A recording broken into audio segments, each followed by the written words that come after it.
Hello, my name is Dusha Aluwalia. I'm an archaeologist and I write regularly on archaeology here at The Print.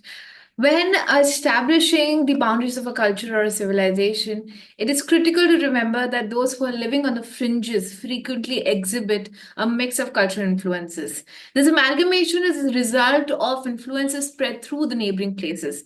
As culture blends together, it becomes rather harder to identify the unique characteristics of a culture or a civilization at the boundaries. To put it another way, a civilization distinctive features become more limited as one moves further away from the core or the center, creating the distinctive, a very unique culture blend. This is the very case with the sites which are on the fringes or periphery of the Harappan civilization. The majority of the sites which are on the periphery of the civilization are usually termed as the late Harappan sites. They were defined by the deurbanized characteristics and indicated a migration of the people and traditions away from the Harappan civilization's core, which is the broader Indus and Saraswati river basin. What I mean by this is that the majority of the sites which are on the periphery or the boundary of the Harappan civilization are usually seen as sites which are the result of the migration from this very core. So the later Harappan sites, which are usually dated about 1900 to 2000 BCE to 1900 BCE, all the way going to 1500 BCE, these sites are marked by massive deurbanization, where the urbanization traits the cities sort of disappear, the trade dies down, and even the presence of script also becomes very limited.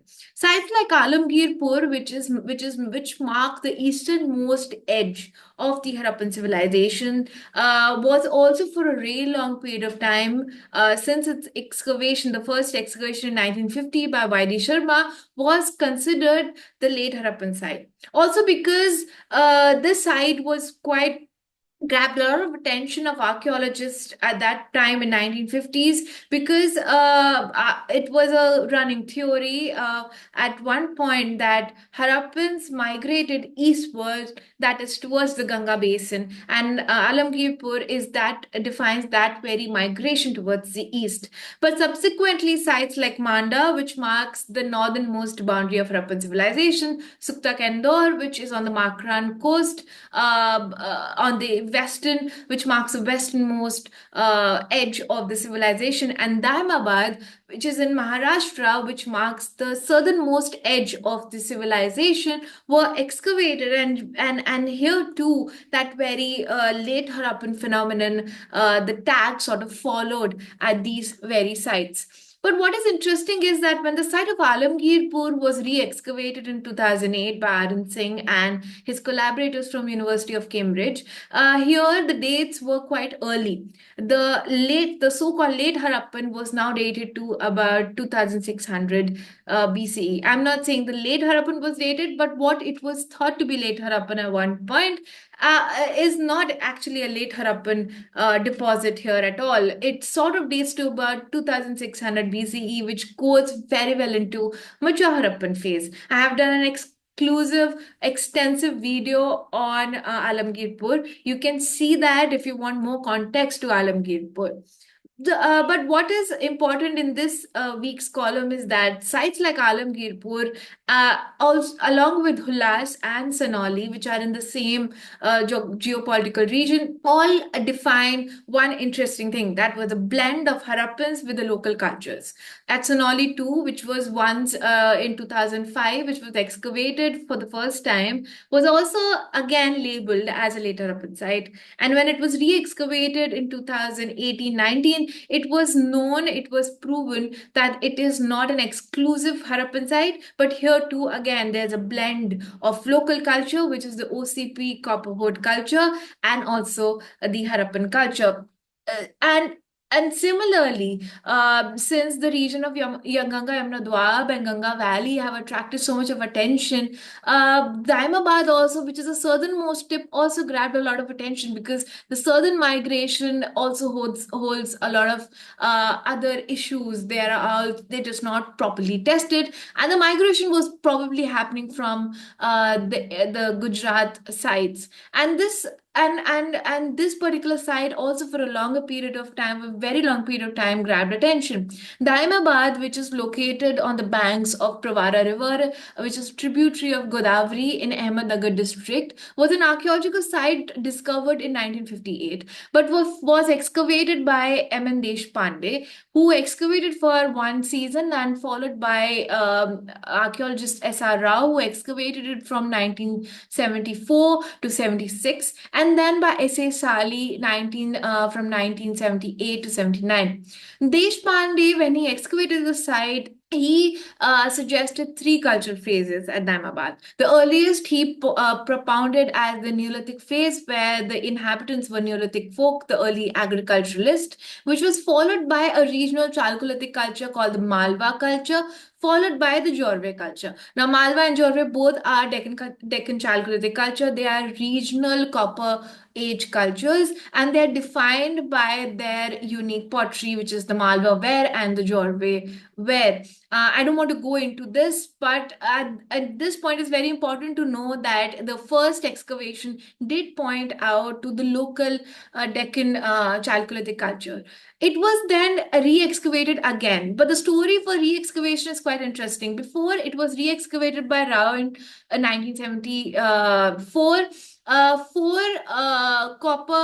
Four bronze figurines were accidentally found at Daimabad. Now, these are the famous figurines: a chariot yoked to a pair of bullock driven by a man.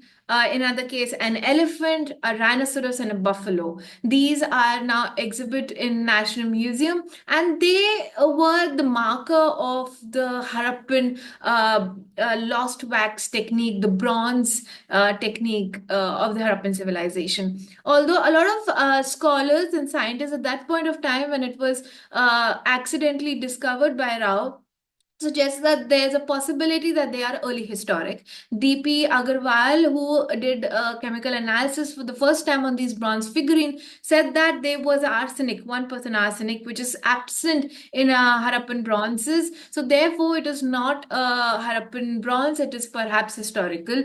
Subsequent analysis proved that it is where in fact followed the same technique as a Harappan technique and are in the Bronze Age category instead of being historical nature. Now, when these figurines were found, S.R. Rao excavated again, and now he needed to find through excavation the Harappan element in the Harappan phase at the site. Upon excavation, period 1 again by him was propounded to be the Neolithic period. The period 2 was again the Malwa culture or Malwa ware culture as propounded by Deshpande. Period 3 was again followed the Deshpande's sequence and was termed as a Jorve culture, but with some late Harappan elements, such as the graffiti marks on the pottery, which was found, and also certain late Harappan painted pottery, which is found. So in the period 3,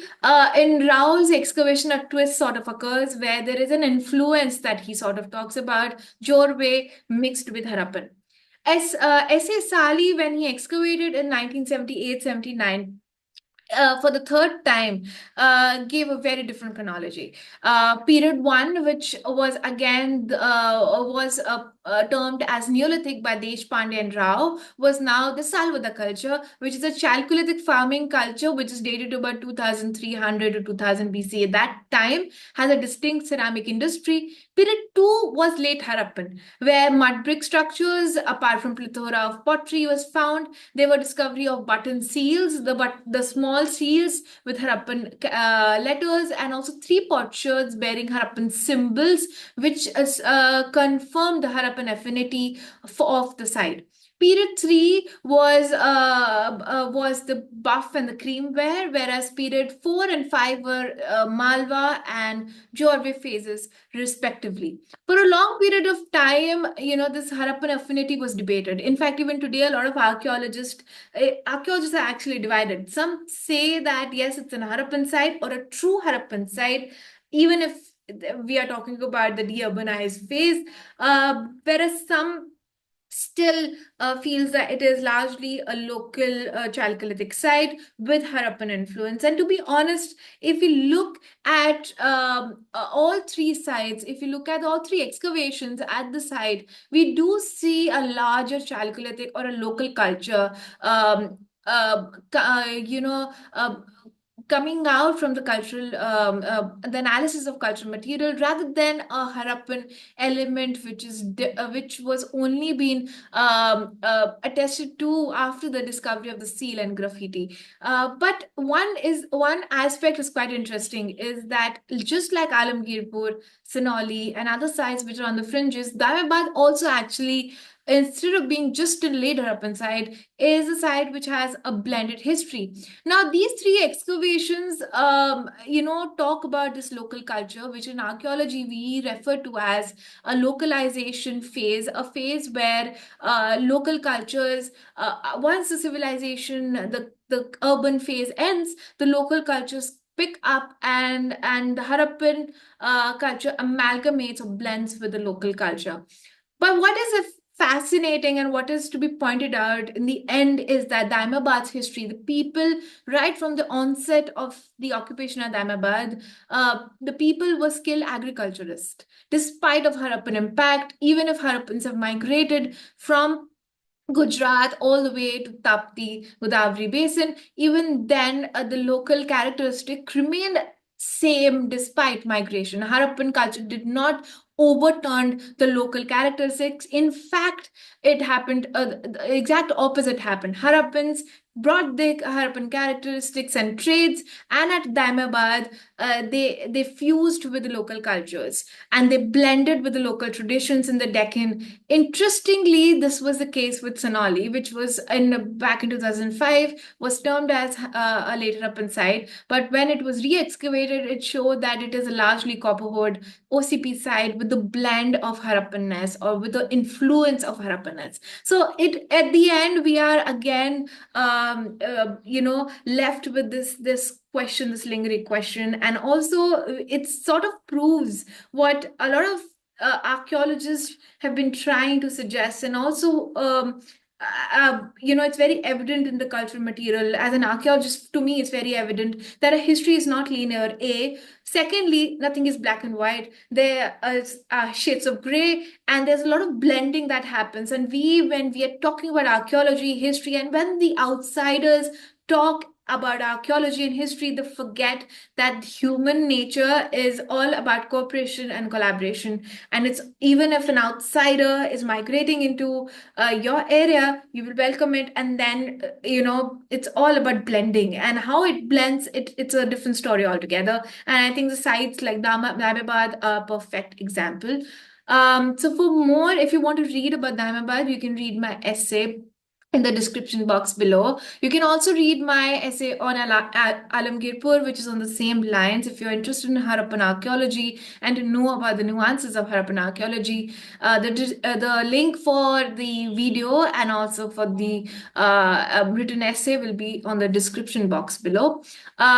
Do subscribe to the print if you like such content, and follow for more, and stay tuned for more such interesting anecdotes and stories from our archaeological past. Until then, thank you very much. Thank you for listening, and see you soon.